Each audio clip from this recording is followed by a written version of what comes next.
Hey guys, Shay Stanford here, and I wanted to jump on live. So something that's come up quite a bit lately in some of my private conversations I've had on Facebook and in person too, and people complimenting my kids and saying they're confident and things like that. And I will tell you, it's not always been like that. But I wanted to go back even farther because I really I credit counseling for a lot of my kids' success. And I really want to break the stigma of counseling is for the weak, counseling is for the broken.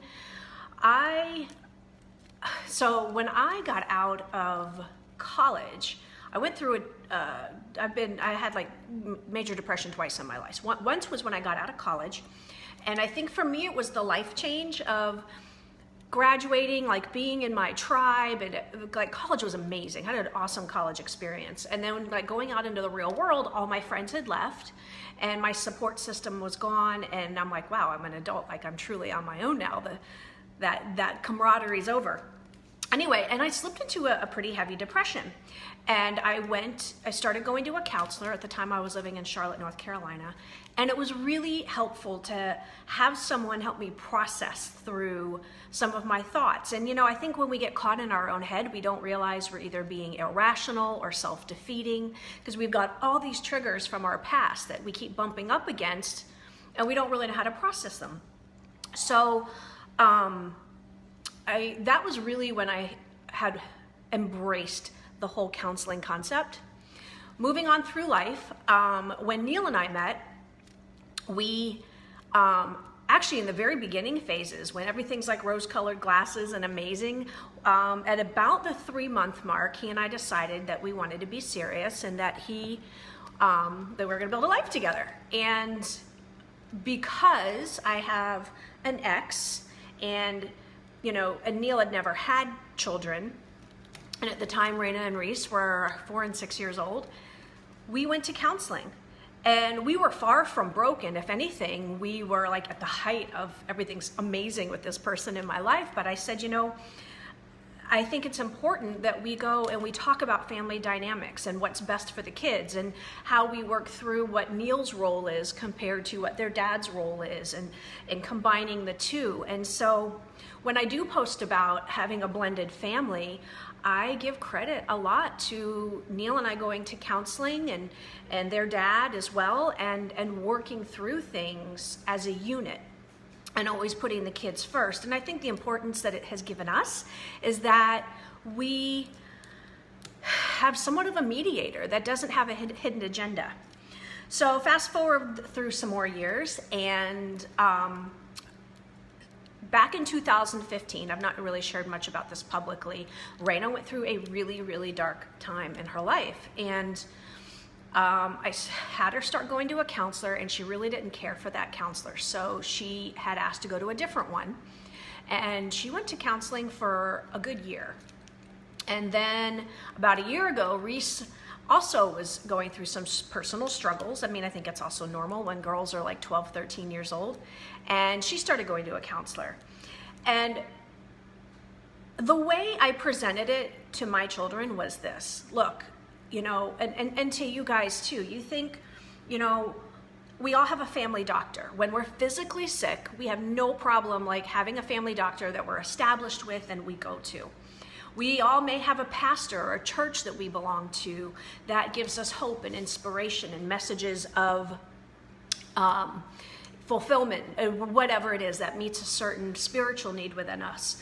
If our kids play sports, we may hire a coach to help them with the physical ability to excel. Academically, you think if your kids are struggling in school, the first thing you think of is go get them a tutor and get them help for that. But the irony is the number one thing that can set us up for success or failure, especially at a young age, is our mind and how we process things and how we internalize things, how we communicate things, the confidence we have and how we do it. I truly feel that if it doesn't matter, none of those other things really matter if your head's not right. And, you know, I tell a lot of the people on my team, there's no heavier weight you'll ever lift than the one between your ears. And the irony is that that's the very first thing people like, no, I don't need that. No, I don't need that. And they poo-poo on counseling when I truly believe counseling's the freaking coolest thing you can have, is having a family counselor that when one individual of your family or the whole family unit in general goes through a bump and they need to work through things, what better like person to have on a bat line than someone that they can go to who's professionally trained to help you work through those individual bumps. Now, I realize some of you may be thinking, well, isn't that your role as a mom or a parent? And I look at my role as this. Well, not as this. What I have learned is this. And if your kids are teenagers yet, you'll probably be like, heck yeah, give me some hearts. You can't be a prophet in your own land, especially when it comes to your kids.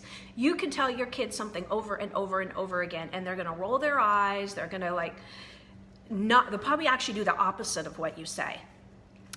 Also, they're gonna think, oh, mom has a hidden agenda, dad has a hidden agenda, they want me to get good grades, they don't like that person I hang out with, so they just don't want me to hang out with them. But when you have a counselor, they're completely removed from your child. Your child can unapologetically share what's really on their heart without feeling like it's gonna come back and bite them in the ass, or they wish they hadn't said something. It's their safe place. So my role, I feel as a parent, isn't so much about telling them but having and building on what the counselor has done for them and supporting my kids through that journey. And having my kids practice through me and through our family and through their friends what they're learning in counseling as far as communication and confidence and really living to their true selves unapologetically. So anyway, I share this because I think it's really important to have a family counselor and not look at it as something's broken, but it's the number one foundation up here to really help everything else succeed. I mean, even you could have the best sports coach in the world, but if your kid doesn't believe or you don't believe you can achieve it, who cares what the physical capabilities are? Or if you're depressed and you don't know how to process things that you're going through life, who flippin' cares? So I will say, as far as finding a counselor, it's kind of got to be, don't give up if the first one doesn't resonate with you. You have to, it's kind of like a pastor at a church. You really got to feel a connection. You've got to feel like you can know and trust them, that they're going to push you when you need to be pushed and question you where you need to be questioned. And so if you find one that you just don't jive with, don't throw the baby out with the bathwater when it comes to counseling. Keep looking and keep pursuing. It's kind of like dating. Just because you date and one date's crappy doesn't mean you don't date, right? Go find another one, because when you find someone good, like our counselor, her name is Gretchen, and we go months sometimes without talking to her.